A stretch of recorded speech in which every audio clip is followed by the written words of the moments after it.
નમસ્કાર મિત્રો, આપ સર્વેનો આપણી ચેનલ ધાર્મિક વર્લ્ડમાં ફરીથી હાર્દિક સ્વાગત છે। હોળાષ્ટક શરૂ થઈ રહ્યા છે અને આ હોળાષ્ટક દરમિયાન કેટલાક ઘરેલું અને સરળ ઉપાય કરવામાં આવે તો આપણી ઘણી પ્રકારની મુશ્કેલીઓમાં રાહત મળી રહે છે। હોળાષ્ટક દરમિયાન કરવાના ઉપાયો લાલ કિતાબમાં પણ દર્શાવવામાં આવેલ છે।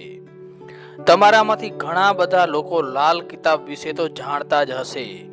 મિત્રો, આજના વિડીયોમાં આપણે હોળાષ્ટક દરમિયાન કરવાના ઉપાયો જે લાલ કિતાબમાં દર્શાવવામાં આવેલ છે તેના વિશે વાત કરીશું, માટે વિડીયોને અંત સુધી જરૂરથી જોજો અને વિડીયોને લાઈક અને શેર કરવાનું ના ભૂલતા। હિન્દુ પંચાંગ અનુસાર ફાગણ શુક્લ પક્ષની અષ્ટમીથી હોળાષ્ટક શરૂ થઈ જાય છે અને દર વર્ષે હોળીના પર્વના 8 દિવસ હોળાષ્ટક આવી જાય છે। ધાર્મિક માન્યતા અનુસાર હોળાષ્ટક દરમિયાન શુભ કાર્ય ન કરવા જોઈએ। આ દરમિયાન કરવામાં આવેલ શુભ કાર્ય સફળ નથી થતા અને તેનું પુણ્ય પણ નથી મળતું। માન્યતા અનુસાર હોળાષ્ટકમાં 8 દિવસ સુધી લગ્ન, વિવાહ, વાહન ખરીદવા અથવા ઘર ખરીદવું તેમજ અન્ય મંગળ કાર્ય નથી કરવામાં આવતા। એટલા માટે તમે કોઈ પણ પ્રકારનું શુભ કાર્ય આ સમય દરમિયાન ન કરો। વળી લાલ પુસ્તકમાં હોળાષ્ટક સાથે જોડાયેલ કેટલાક ઉપાયો બતાવવામાં આવ્યા છે જેને કરવાથી ભાગ્ય ખુલી જાય છે અને તમારી બધી મુશ્કેલીઓ દૂર થઈ જાય છે।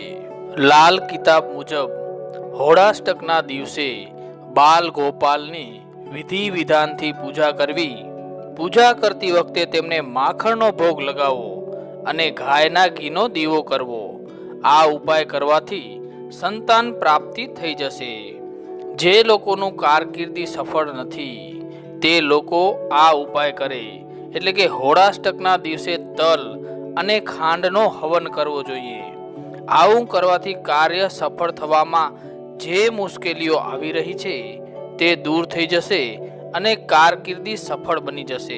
ધન પ્રાપ્તિ માટે હોળાષ્ટક દરમિયાન કનેરના ફૂલ, ગાંઠવાળી હળદર, પીળી સરસવ અને ગોળથી હવન કરવો।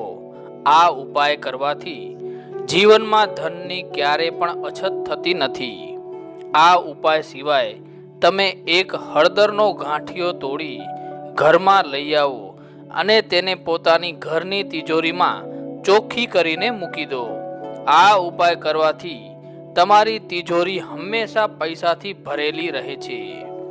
જે લોકોનું સ્વાસ્થ્ય મોટા ભાગે ખરાબ રહે છે અથવા તો જે લોકો રોગગ્રસ્ત રહે છે તે લોકોએ હોળાષ્ટક દરમિયાન મહામૃત્યુંજય મંત્રનો જાપ કરવો જોઈએ અને જાપ કર્યા પછી હવન કરવો અને હવન કરતી વખતે ગુગળનો પ્રયોગ અવશ્ય કરવો જોઈએ। આ ઉપાય કરવાથી અસાધ્ય રોગમાંથી પણ મુક્તિ મળી જશે અને સ્વાસ્થ્ય સારું થઈ જશે।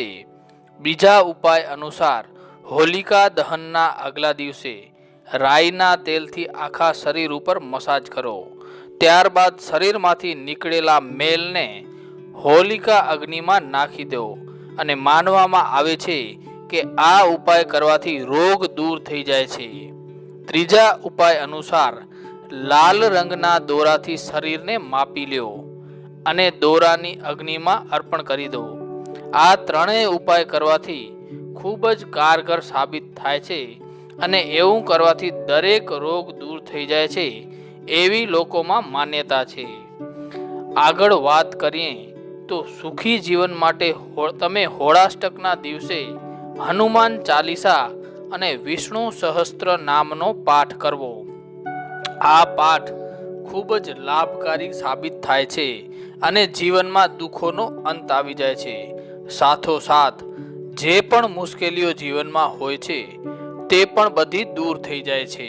મિત્રો, હોળીના દિવસે હોલિકા દહન બાદ હોલિકા દહનની રાખ ઘરમાં લઈ આવો અને આ પછી રાખને તમારા ઘરમાં ચારે બાજુ દરવાજા ઉપર છાંટો।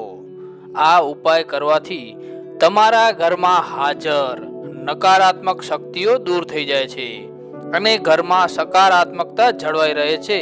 અને જે લોકોના લગ્ન નથી થઈ રહ્યા તે લોકોએ આ ઉપાય કરવું જોઈએ. આ ઉપાય અનુસાર હોળીના દિવસે સવારે એક આખા પાન ઉપર સોપારી અથવા હળદરની ગાંઠ રાખી શિવલિંગ ઉપર ચડાવવું જોઈએ. અને શિવલિંગ પર આ પાન અને સોપારી અથવા હળદરની ગાંઠ ચડાવ્યા પછી પાછળ જોયા વગર ઘરે પાછા આવતા રહેવાનું છે. અને આ ઉપાય કરવાથી તમારા લગ્ન તરત થઈ જવાના યોગ ચાલુ થઈ જશે. અને લગ્ન થવામાં કોઈ મુશ્કેલીઓ આવી રહી હશે તો તે પણ દૂર થઈ જશે. મિત્રો, જીવનમાં કોઈ પણ મુશ્કેલી દૂર કરવા માટે તમે ગાયના છાણમાં જવ, અળસી અને ઘાસ ભેળવીને તેના નાના નાના છાણા બનાવીને સુકાવી દો અને તેને ઘરના મેન ગેટ ઉપર લગાવી દો.